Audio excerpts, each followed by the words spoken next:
Yes, I have been advised accordingly. The guest of honor is just about to arrive, so we may have to proceed with other... Attracted other counties such as Meru, Busia and Mungoma, which are going to join the initiative in the expansion phase. We are also very grateful to the new governor, His Excellency Ochilo, that he has embraced the initiative and assured its continued implementation.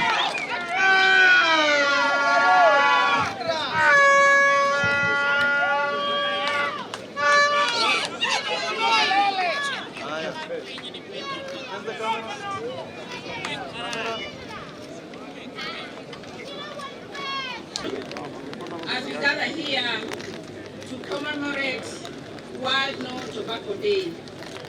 Indeed, it is my privilege to stand before you and address you on this critical issue of tobacco consumption and its impact on our society. On this occasion, tobacco, and this is a very suitable slogan in the context of our country and region in regards to food security. Tobacco use remains one of the leading causes of preventable diseases globally. In Kenya, tobacco-related illness contributes significantly to the burden of non-communicable diseases, especially lung disease, stroke, cancer, and other respiratory conditions. The prevalence of tobacco among adults stands at 11.6%, and among the youth is 9.9%, being the leading cause of 8 out of 10 top causes of death globally, devastating consequences to our health and society at large. The time has come for us to recognize the urgency of addressing this issue and take decisive protective action for our citizens, particularly the vulnerable, the youth. We must proactively raise awareness among our youth about the dangers of tobacco use, including products like e-cigarettes and other pouches. Yesterday in my office, I received some 3 very looking pouches, and they have been concealed to the extent that you would not know that it is nicotine and tobacco inside that pouch. So I want to speak to our youth, the girls who sang here today, the youth listening to me in this country. Please, tobacco is harmful to your health. It plays a crucial role in shaping the attitudes and behaviors, highlighting the risks associated with tobacco consumption and empowering our generation to resist the addiction.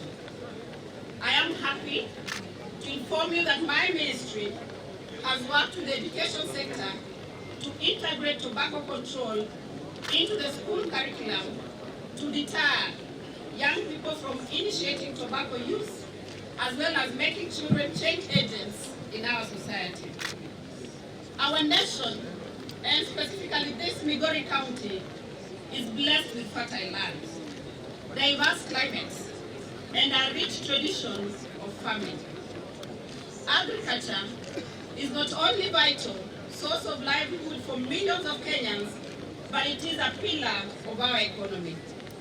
By shifting our focus from tobacco to cultivating food production, we can create a healthier nation and strengthen our agriculture sector. Tobacco products contribute to the carbon footprint through emissions with resultant of air pollution, depletion of the ozone layer, increased exposure to ultraviolet rays, and occurrences of the skin, lung cancers, and respiratory diseases, among others.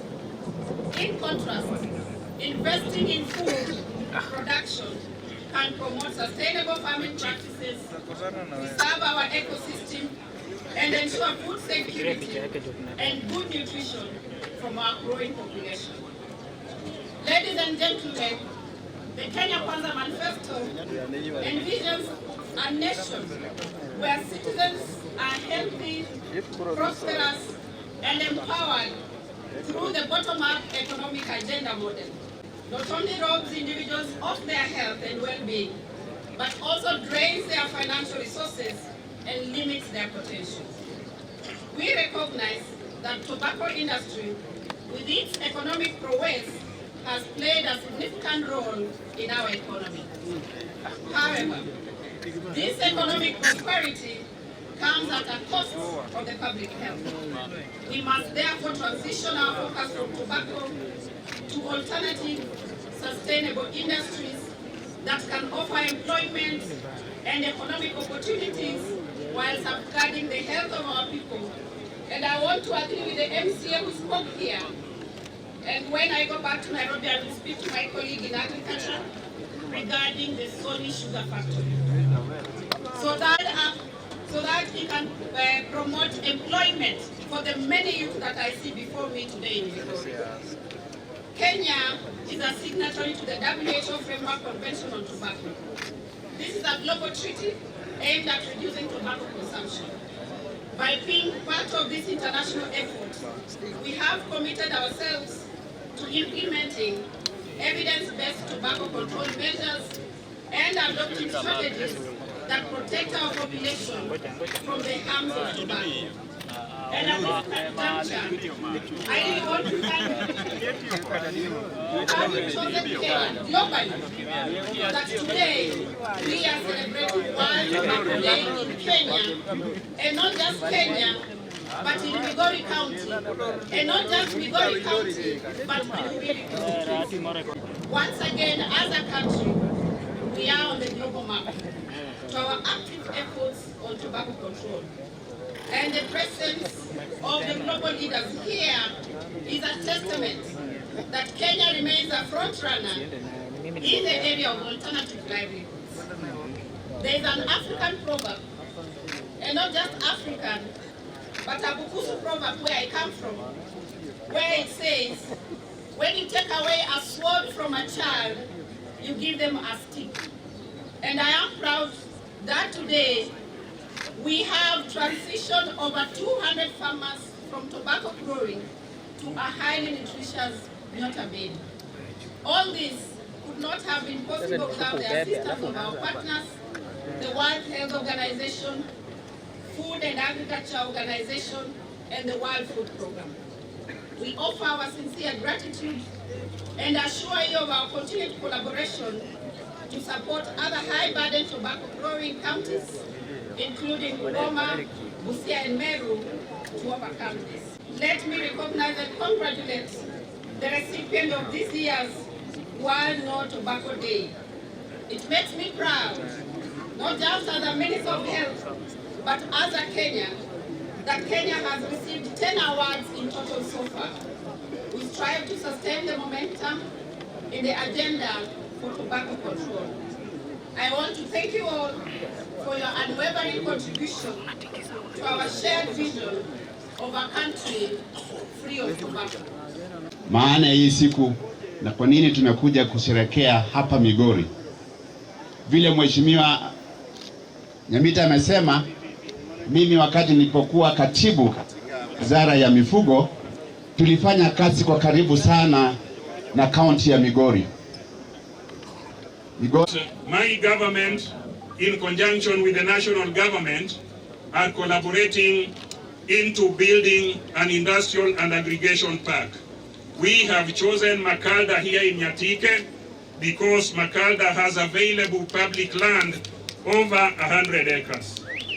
As we do so, I want to promise the farmers who are getting into alternative food or crop production that the aggregation park will provide opportunity for value addition. It will also provide opportunity for employment to us. Because you've been growing tobacco and you know how it is to grow tobacco, but then you also need to know what it is to grow the alternative crops.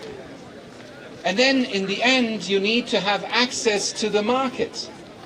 And we do have our partners from the World Food Programme who help us with that as well, so that you have access to the market. And that is where then the rubber hits the road, as we say. So I do understand your concerns, and they are very real. If I were you, I would ask the same question.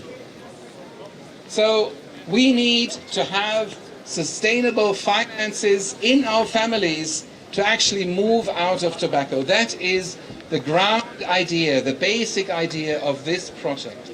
And so I'm very, very happy that already 2,000 farmers of you, who many of you are here, right? I can see you there, you're here. And many of you still are thinking about it. So may I ask you who have already changed to also advise those of you who are still considering it, so that you have peer-to-peer discussions about what are the problems, what are the challenges by moving into new crops that you need to learn about, and how do you actually then do this together with the World Food Programme to actually have this access to the market. And that is, and I'm so very grateful, just reminding us, it is poisonous for all of us, but your children, there's so many children that are still in tobacco growing. They suffer even more than you. So if you're doing it for you, that's good. But please consider doing it for your children, that your children have a different future. And that is, again, why this is about the most important, the most serious decision that you can take in your lifetime. And there are a couple of really great people around that have really moved the angle in moving out of tobacco. And because there are these people, we want to actually award them. There are 3 prizes, 3 awards that I would like to hand out today. And before I do this, I want a big round of applause for those awardees that will come on the stage to receive the award. We are here today to celebrate the No Tobacco Day. And the theme for this year's celebration is No Tobacco, we grow food. Sindio? No tobacco, we grow food. Sindio? So that we are able to have, instead of having tobacco, kufuta sigara, tuwe na chakula. Lakini mimi nataka kujiunga na Mheshimiwa Nyamita kusema tunapofanya mambo ya kusema tunatoa tobacco, let's have an alternative that can be able to compensate for that not growing tobacco. And I think our partners here, the UN, are here. It will be very important that we go the way Honorable Nyamita is saying, that we do studies on the soil. Let's support them. Let's support the county government so that we are able to study the soils here. What better crops can be done here? Because we know that areas where tobacco grows, the soil is destroyed. And it's difficult for crops to grow. The campaign to eradicate tobacco, and we're going to give you our full support. But because most of our people here rely on tobacco farming, the MCA who spoke here was actually taken to school with the proceeds of tobacco. And many of these people here, actually when you come here around campaign time, when we are seeking election, the biggest question that these people ask, and even the governor I'm sure has been asked this one, is what are you going to do for our tobacco farming? Because even the farms that have been buying our tobacco from here have greatly exploited our farmers. So they always ask us, can we have a tobacco factory? Sure, the deputy governor, watu wa Kuria, have even been campaigning to have a tobacco factory in Kuria. Meaning it is sort of a commercial crop that our people hold so dear. We are happy to try the alternatives. All I am asking Waziri and our colleagues, partners, that as we eradicate tobacco, what is it that you're proposing for us in the alternative? And how are you going to work with us in that journey as farmers transition from tobacco to the other food growing crops, so that they are not interfering with their children can continue to go to school? Collaboration, because you know agriculture is largely devolved. For us in the national government, we don't do much of agriculture. But I just want to ask, can we have a comprehensive soil testing across the whole of this constituency so that people can know what is the full range of crops so that people have choices? A few days ago, there are people who approached me in Nairobi about avocado farming, which is making people millionaires. There's someone who is growing it in Chabera, others are doing it greatly in Muranga, making millions. Is it possible here? Can you help us with a comprehensive soil testing of each and every region? Then we provide our farmers with a range of alternatives that they can be able to actually consider. Of the WHO Framework Convention on Tobacco Control, I'm very proud to be here today celebrating the World No Tobacco Day 2023 in Migori County. The theme of this World No Tobacco Day, Grow Food, No Tobacco, cannot arrive at a better time.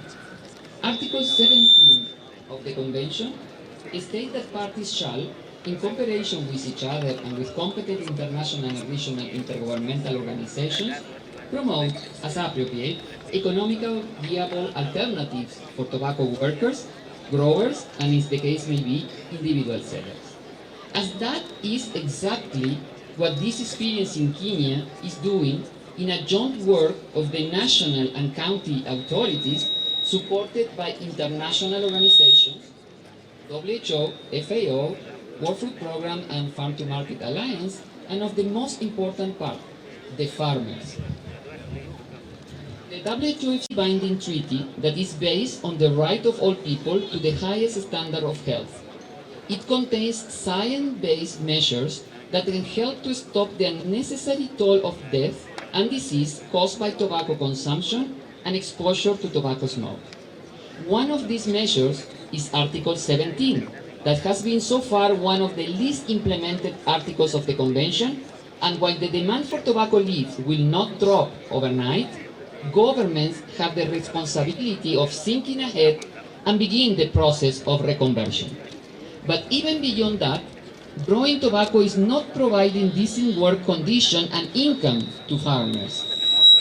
And I don't need to explain here the problems related to tobacco farming, a crop that is labor-intensive, usually requiring the work of the whole family, children included, since, as I heard yesterday from a farmer, the plants don't wait. From the health perspective, the green leaf sickness from handling the leaves, the exposure to high amount of pesticides, and to the smoke during the curing process are some of the problems. And adding to the predatory practices, selling overpriced inputs and manipulating the final price of the leaf. The idea of tobacco growing as an economic benefit for countries is not true either. The big money resulting from these commercial activities goes to the industries overseas, and the countries are left to bear the environmental cost of tobacco, degraded soil, deforestation, desertification, and overuse of water. But Kenya in general, and Migori County in particular, are showing to the world that a change is possible, that a change is improving the livelihoods of farmers, giving them a better income with less labor, allowing a better future for their families, particularly children that are not required to work in tobacco field and instead can go to school and can also provide some relief to the pressing problem, global problem of food insecurity. So farmers that have not done so yet to consider switch to alternative provided and urge national and county government to support farmers in this transition and to stop any subsidy for tobacco farming. Congratulations to Migori County government and particularly to the farm for daring to stop growing tobacco.